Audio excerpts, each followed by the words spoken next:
Hi hello friends, ಎಲ್ಲರಿಗೂ ಮಂಗಳ ಪಾಕಶಾಲೆಗೆ ಸ್ವಾಗತ. ಬನ್ನಿ, ನಾನಿವತ್ತು ಚಿರ್ಮುರಿ ಸೂಸ್ಲ ಮಾಡೋದು ಹೇಗೆ ಅಂತ ತೋರಿಸ್ಕೊಡ್ತೀನಿ. ಈಸಿಯಾಗಿ ಮಾಡ್ಕೊಳ್ಬಹುದು. ಮಾಡೋದಕ್ಕಿಂತ ಮುಂಚೆ ಇನ್ನೂ ನನ್ನ ಚಾನಲ್ನ ಸಬ್ಸ್ಕ್ರೈಬ್ ಮಾಡ್ಕೊಳ್ದೆ ಹಾಗೆ ನೋಡ್ತಾ ಇದ್ದರೆ ಪ್ಲೀಸ್ ನನ್ನ ಚಾನಲ್ನ ಸಬ್ಸ್ಕ್ರೈಬ್ ಮಾಡ್ಕೊಳ್ಳಿ. ಹೊಸ ವೀಡಿಯೋಕ್ಕೋಸ್ಕರ ಬೆಲ್ ಐಕನ್ನು ಕ್ಲಿಕ್ ಮಾಡಿ. ಬನ್ನಿ, ಇವತ್ತು ಚಿರ್ಮುರಿ ಸೂಸ್ಲ ಮಾಡೋದು ಹೇಗೆ ಅಂತ ನೋಡೋಣ. ನಾನಿಲ್ಲಿ ಒಂದು ಪಾತ್ರೆಗೆ ನೀರನ್ನ ಸೇರಿಸ್ಕೊಂಡು 1 ಲೀಟ್ರಿನಷ್ಟು ಪುರಿನ ಸೇರಿಸ್ಕೊಳ್ತಾ ಇದ್ದೀನಿ. ಪುರಿನ ಸೇರಿಸ್ಕೊಂಡು ಪುರಿನ ನೀಟಾಗಿ ತೊಳ್ಕೊಂಬಿಡೋಣ. ತುಂಬ ಹೊತ್ತು ನೆನೆಸಿ ಇಡೋದು ಬೇಡ. ಪುರಿನ ಸ್ವಲ್ಪ ನೀರಲ್ಲಿ ತೊಳೆದ್ಬಿಟ್ಟು ಎತ್ತಿಟ್ಕೊಂಡ್ರೆ ಸಾಕಾಗುತ್ತೆ.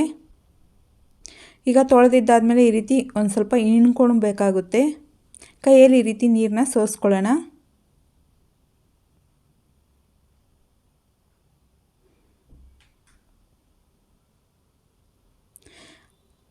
ಎಲ್ಲ ನೀರನ್ನ ಸೋಸಿ ತೆಗೆದಿಟ್ಕೊಂಡ್ಮೇಲೆ ನಾನು ಒಂದು ಸೈಡ್ಗೆ ಎತ್ತಿಟ್ಕೊಳ್ತೀನಿ. ಗ್ಯಾಸ್ ಮೇಲೆ ಒಂದು ಬಾಣಲಿನ ಇಟ್ಕೊಂಡಿದ್ದೀನಿ. ಅದಕ್ಕೆ ಒಂದು 2 ಸ್ಪೂನಷ್ಟು ಎಣ್ಣೆನ ಸೇರಿಸ್ಕೊಳ್ತೀನಿ. ಎಣ್ಣೆ ಚೆನ್ನಾಗಿ ಕಾದ್ಮೇಲೆ ಅರ್ಧ ಸ್ಪೂನ್ ಸಾಸಿವೆ, ಅರ್ಧ ಸ್ಪೂನ್ ಜೀರಿಗೆನ ಸೇರಿಸ್ಕೊಳ್ತೀನಿ. ಸಾಸಿವೆ ಜೀರಿಗೆ ಚೆನ್ನಾಗಿ ಚಟಪಟ ಅಂದಮೇಲೆ ನಾನಿಲ್ಲಿ 1 ಗೆಡ್ಡೆ ಈರುಳ್ಳಿನ ಚಿಕ್ಕ ಚಿಕ್ಕದಾಗಿ ಕಟ್ ಮಾಡಿ ಸೇರಿಸ್ಕೊಳ್ತಾ ಇದ್ದೀನಿ. ಸೇರಿಸ್ಕೊಂಡು ಒಂದು ಸಲ ಚೆನ್ನಾಗಿ ಮಿಕ್ಸ್ ಮಾಡ್ಕೊಳ್ಳೋಣ. ಅದಾದಮೇಲೆ ನಾನಿಲ್ಲಿ 3 ಹಸಿಮೆಣ್ಸಿನ್ಕಾಯಿನ ಉದ್ದುದ್ದಕ್ಕೆ ಕಟ್ ಮಾಡಿ ಸೇರಿಸ್ಕೊಳ್ತಾ ಇದ್ದೀನಿ. 1 ಕಡ್ಡಿ ಕರಿಬೇವನ್ನ ಸೇರಿಸ್ಕೊಳ್ತಾ ಇದ್ದೀನಿ. ಇದನ್ನು ಚೆನ್ನಾಗಿ ಮಿಕ್ಸ್ ಮಾಡ್ಕೊಳ್ಳೋಣ. ಮಿಕ್ಸ್ ಮಾಡ್ಕೊಂಡಿದ್ದಾದಮೇಲೆ ನಾನಿಲ್ಲಿ ಒಂದು 2 ಸ್ಪೂನಷ್ಟು ಕಡಲೆ ಬೀಜನ ಸೇರಿಸ್ಕೊಳ್ತೀನಿ. ಇದಕ್ಕೆ ನಾವು ಈರುಳ್ಳಿ ಹಾಕಿದ ಮೇಲೆ ಕಡಲೆ ಬೀಜನ ಸೇರಿಸಿದ್ರು ಅದು ಒಂಥರ ಟೇಸ್ಟ್ ತುಂಬಾ ಚೆನ್ನಾಗಿರುತ್ತೆ. ಒಂದು ಸಲ ಈ ರೀತಿ ಮಾಡಿ ನೋಡಿ, ಇಷ್ಟನೂ ಆಗುತ್ತೆ. ಎಲ್ಲದನ್ನು ಚೆನ್ನಾಗಿ ಫ್ರೈ ಮಾಡ್ಕೊಳ್ಳೋಣ. ಕಡಲೆಬೀಜ, ಈರುಳ್ಳಿ, ಹಸಿಮೆಣ್ಸಿನ್ಕಾಯಿ ಎಲ್ಲ ಚೆನ್ನಾಗಿ ಫ್ರೈ ಆಗಬೇಕು. ಚೆನ್ನಾಗಿ ಫ್ರೈ ಆದಮೇಲೆ ನಾನಿಲ್ಲಿ 1 ಟೊಮಟೊನ ಚಿಕ್ಕ ಚಿಕ್ಕದಾಗಿ ಕಟ್ ಮಾಡಿಬಿಟ್ಟು ಸೇರಿಸ್ಕೊಳ್ತಾ ಇದ್ದೀನಿ. ಇದನ್ನು ಚೆನ್ನಾಗಿ ಫ್ರೈ ಮಾಡ್ಕೊಳ್ಳೋಣ.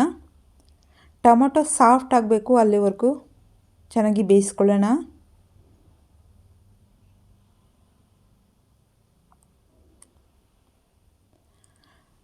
ಟೊಮಟೊ ಚೆನ್ನಾಗಿ ಸಾಫ್ಟ್ ಆದಮೇಲೆ ನಾನಿಲ್ಲಿ ಒಂದು ಚಿಟಿಕೆ ಅರಿಶಿನ ಸೇರಿಸ್ಕೊಂಡು ಚೆನ್ನಾಗಿ ಮಿಕ್ಸ್ ಮಾಡ್ಕೊಳ್ತಾ ಇದ್ದೀನಿ.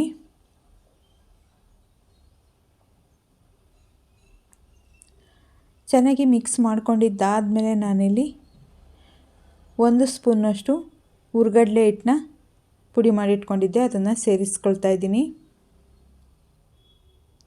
ಸೇರಿಸ್ಕೊಂಡು ಚೆನ್ನಾಗಿ ಮಿಕ್ಸ್ ಮಾಡ್ಕೊಂಡಿದ್ದಾದಮೇಲೆ ನಾನಿಲ್ಲಿ 1 ಲೋಟ ಹಾಲನ್ನ ಸೇರಿಸ್ಕೊಳ್ತಾ ಇದ್ದೀನಿ. ಅದನ್ನು ಚೆನ್ನಾಗಿ ಮಿಕ್ಸ್ ಮಾಡಿಕೊಂಡು ಪೂರ್ತಿಯಾಗಿ ಹಾಲೆಲ್ಲ ಇಂಗಬೇಕು, ಅಲ್ಲಿವರೆಗೂ ಚೆನ್ನಾಗಿ ಕುದಿಸ್ಕೊಳ್ಳೋಣ. ಈಗ ಹಾಲೆಲ್ಲ ಇಂಗಿ ಚೆನ್ನಾಗಿ ಬೆಂದು ರೆಡಿಯಾಗಿದೆ. ನಾನು ಇದಕ್ಕೆ ತೊಳೆದಿಟ್ಕೊಂಡಿರೋ ಪುರಿನ ಸೇರಿಸ್ಕೊಳ್ತಾ ಇದ್ದೀನಿ. ಒಂದು ಸ್ವಲ್ಪ ಕೊತ್ತಂಬರಿ ಸೊಪ್ಪನ್ನ ಸೇರಿಸ್ಕೊಳ್ತಾ ಇದ್ದೀನಿ. ರುಚಿಗೆ ಎಷ್ಟು ಬೇಕಷ್ಟು ಉಪ್ಪನ್ನು ಸೇರಿಸ್ಕೊಂಡು ಚೆನ್ನಾಗಿ ಮಿಕ್ಸ್ ಮಾಡ್ಕೊಳ್ಳೋಣ. ಸಂಜೆ ಟೈಮು ಸ್ನ್ಯಾಕ್ಸ್ ಥರ ಇದನ್ನು ಮಾಡ್ಕೊಳ್ಬೋದು, ಚಿರ್ಮುರಿ ಸೂಸ್ಲನ. ಇಲ್ಲಾಂದರೆ ಬೆಳಗ್ಗೆ ತಿಂಡಿಗಾದರೂ ಈ ರೀತಿ ಮಾಡ್ಕೊಳ್ಬಹುದು. ತುಂಬಾ ಚೆನ್ನಾಗಿರುತ್ತೆ. ಟೇಸ್ಟ್ ಅಂತೂ ತುಂಬಾ ಚೆನ್ನಾಗಿರುತ್ತೆ. ಒಂದು ಸಲ ಮನೇಲಿ ಟ್ರೈ ಮಾಡಿ ನೋಡಿ, ತುಂಬಾ ಇಷ್ಟ ಆಗುತ್ತೆ. ಈಗ ಚೆನ್ನಾಗಿ ಬೆಂದು ರೆಡಿ ಆದಮೇಲೆ ನಾನು ಸ್ಟವ್ನ ಆಫ್ ಮಾಡ್ಕೊಳ್ತೀನಿ.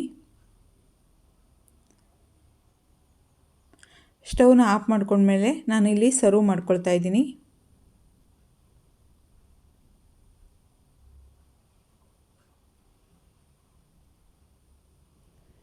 ನೋಡೋದಕ್ಕೂ ತುಂಬಾ ಚೆನ್ನಾಗಿದೆ. ಟೇಸ್ಟು ಕೂಡ ತುಂಬಾ ಚೆನ್ನಾಗಿರುತ್ತೆ. ಒಂದು ಸಲ ಮನೇಲಿ ಟ್ರೈ ಮಾಡಿ ನೋಡಿ, ಇಷ್ಟ ಆಗುತ್ತೆ. ನಾನು ಸರ್ವ್ ಮಾಡ್ಕೊಂಡ್ಮೇಲೆ ದಪ್ಪ ಖಾರನ ಸೇರಿಸ್ಕೊಳ್ತಾ ಇದ್ದೀನಿ. ದಪ್ಪ ಖಾರ ಹಾಕೋದ್ರಿಂದ ಟೇಸ್ಟ್ ತುಂಬಾ ಚೆನ್ನಾಗಿರುತ್ತೆ. ಒಂದು ಸಲ ಈ ರೀತಿ ಮನೇಲಿ ಟ್ರೈ ಮಾಡಿ ನೋಡಿ, ತುಂಬಾ ಇಷ್ಟ ಆಗುತ್ತೆ. ನೋಡಿದ್ರಲ್ಲ ಫ್ರೆಂಡ್ಸ್, ಎಷ್ಟು ಈಸಿಯಾಗಿ ಚಿರ್ಮುರಿ ಸೂಸ್ಲನ ಮಾಡ್ಕೊಳ್ಬಹುದು ಅಂತ.